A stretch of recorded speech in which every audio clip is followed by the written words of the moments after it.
कृष्णा? माँ, तू और यहाँ? ये क्या हो गया बेटे? तू तो मीरा को बचाने गया था। ये सब उस मक्कार ठाकुर और जटाशंकर की चाल है। उन्होंने इंस्पेक्टर चौबे से मिलकर अपने गुनाहों की कालिख मेरे माथे पर पोतने की कोशिश की है।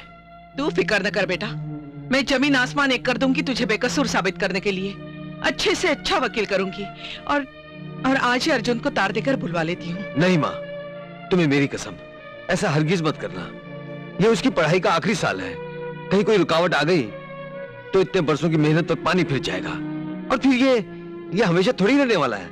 कानून की आंखों पर पट्टी बंधी हुई है, लेकिन वो बहरा नहीं है। अदालत में केस की सुनवाई आते ही सच्चाई सामने आ जाएगी और मैं बरी हो जाऊंगा। जरूरत है तो सिर्फ एक अच्छे वकील की। मैंने केस की फाइल को अच्छी तरह से देख लिया है शारदा जी। शारदा देवी, सारे सबूत आपके बेटे के खिलाफ है। केस जरा मुश्किल है। मुश्किल केस तो तब होता वकील साहब जब मैं झूठ को सच साबित करने को कहती, मगर मैं तो सच को सच साबित करने की उम्मीद लेकर आई हूँ। ठीक है, अगर आप चाहती हैं कि मैं आपके बेटे का केस लड़ूं तो मेरी फीस होगी 25,000 रुपए। 25,000? ज्यादा है तो मैं कुछ सस्ते वकीलों के नाम देता हूं। नहीं, मेरे बेटे की जिंदगी इतनी सस्ती नहीं कि मैं उसे दांव पर लगा दूं। आप केस की तैयारी कीजिए, रुपयों का इंतजाम हो जाएगा। 25,000 रुपए? बुरा मत मानना शारदा बहन, पर इतनी बड़ी रकम आप कैसे चुकाऊंगी? बरसों से हम अपनी फसल का अनाज तुम्हारे यहाँ बेचते आए हैं। अगली फसल पर रकम काट लेना। अगली फसल? कौन जाने अगली फसल होगी कि नहीं। बरसात रुक सकती है, सूखा पड़ सकता है, कीड़े फसल को बर्बाद कर सकते हैं, और फिर कृष्णा भी तो नहीं है खेतों की देखभाली के लिए। क्षमा करना शारदा बहन, ऐसे में इतनी बड़ी रकम देना हमारे लिए मुश्किल है। ठीक है। भगवान झूठ ना बुलवाए शारदा बहन, आज सोने में तो खोट हुए है। ये क्या कह रहे हैं आप लाला जी? वही जो सच है। ये जेवर को 25,000 में गिरवी तो क्या, अगर कोई खरीदेगा भी तो घाटा खाएगा। मैं ज्यादा से ज्यादा 10,000 दे सकूं। लाला जी, बहुत आस लेकर आपके पास आई हूँ, कुछ कीजिए। ये मेरे बेटे की जिंदगी का सवाल है। एक रास्ता है, अगर आप अपनी जमीन गिरवी रख सको तो उसके 25,000 तो क्या मैं 50,000 दे सकूं? नहीं, ये मुझसे नहीं होगा। सोच लीजिए शारदा बहन, जमीन बेटे की जिंदगी से बढ़ के ना हुए है। कृष्णा बच गया तो सब ठीक हो जाएगा, वरना भगवान झूठ ना बुलवाए।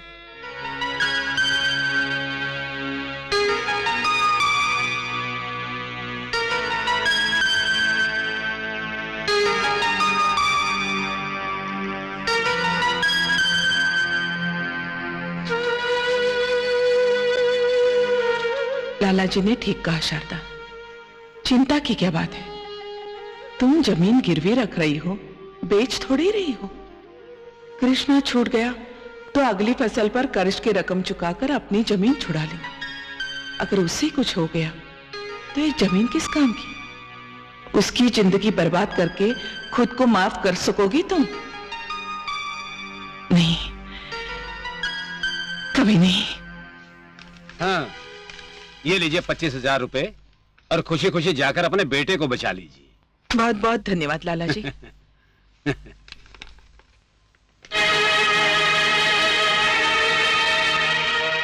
काम हो गया? बिल्कुल हो गया सरकार, आपका अंदाजा बिल्कुल सही निकला। शारदा देवी बेटे के प्यार में ऐसी पागल हुई कि बगैर देखे जमीन बेचने के कागज पर अंगूठा लगा गई।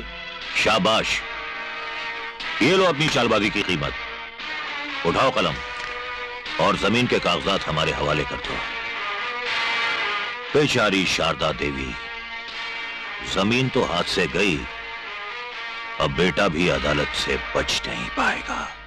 तमाम गवाहों के बयानात और सबूतों को मद्देनजर रखते हुए ये अदालत इस नतीजे पर पहुंची है कि मुजरिम कृष्ण प्रसाद यादव ने न सिर्फ मीरा के साथ बलात्कार किया, बल्कि उसका और उसके चश्मदीद गवाह असलम शेख का भी कत्ल किया। लिहाजा यह अदालत मुजरिम कृष्ण प्रसाद यादव को उम्र कैद की सजा का हुक्म सुनाती है। नहीं नहीं जज साहब, ये गलत है, यह अन्याय है। मैंने असलम और मीरा का खून नहीं किया। ये ठाकुर और जटाशंकर की चाल है। जटाशंकर ने मीरा का बलात्कार किया और सारा इल्जाम मेरे माथे पर ठोक दिया। जज साहब,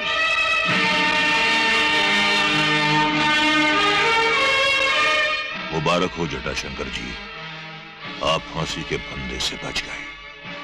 और आपका भी रास्ता साफ हो गया। अब आप शारदा देवी की जमीन पर आराम से कब्जा कर सकते हैं। बेशक। रुक जाओ, मैं कहती हूँ रुक जाओ, रुक जाओ। ये क्या हो रहा है ठाकुर? दिखाई नहीं दे रहा है क्या हो रहा है? हम अपनी जमीन का कब्जा ले रहे हैं। ये तुम्हारी नहीं हमारी जमीन है। फौरन निकल जाओ यहाँ से। निकलना तो तुम्हें पड़ेगा शारदा देवी, क्योंकि इस वक्त तुम बगैर इजाजत हमारी जमीन पर खड़ी हो, उस जमीन पर जो तुमने हमें 25,000 रुपए में बेच दी थी। बिल्कुल नहीं, मैंने जमीन 25,000 रुपयों में लाला के यहाँ गिरवी रखी थी, बेची नहीं थी। लगता है बेटे के सदमे ने तुम्हारी याददाश्त भी कमजोर कर दी है। ये देखो वो अंगूठा जो रुपया लेते वक्त तुमने इस कागज पर लगाया था, और इसमें यह लिखा है कि तुमने जमीन गिरवी नहीं रखी बल्कि हमें बेची है। हरामजादी, मक्कार कमीने कहीं के, ये तुम्हारे और मक्कार लाला की चाल है, साजिश है जमीन छीनने की। मगर मैं ऐसा हरगिज नहीं होने दूंगी। निकल जाओ, निकल जाओ यहाँ से। इस बदतमीज औरत को बाहर भेज दो। यहाँ से निकल जाओ। लगता है ये पागल हो गई है। हे भगवान, ये मुझसे क्या हो गया? ये मुझसे अपने आप को क्या संभालो हो गया? शारदा बहन, चलो घर चलते हैं।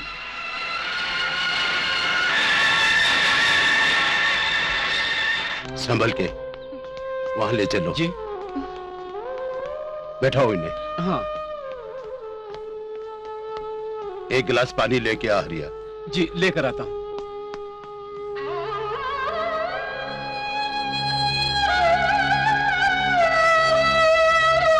शारदा माँ, पानी।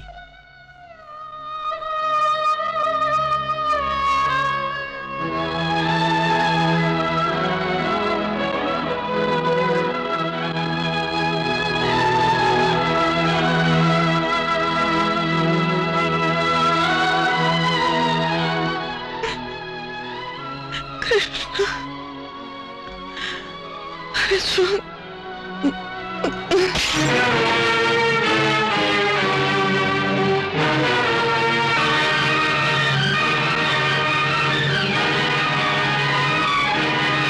दोस्तों, कौन नहीं कहता कि हिंदुस्तान में अनेक धर्म, वर्ग, रंग, जात हैं, लेकिन फिर भी हम सब एक हैं।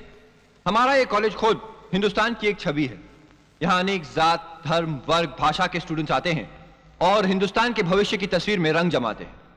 तो लीजिए पेश है आज की शाम आजाद हिंदुस्तान की अनेकता में एकता के नाम हमारा प्यार भरा नमस्ते जी। क्या हुआ अर्जुन? किसका ताल है? सब ठीक तो है ना? माँ नहीं रही।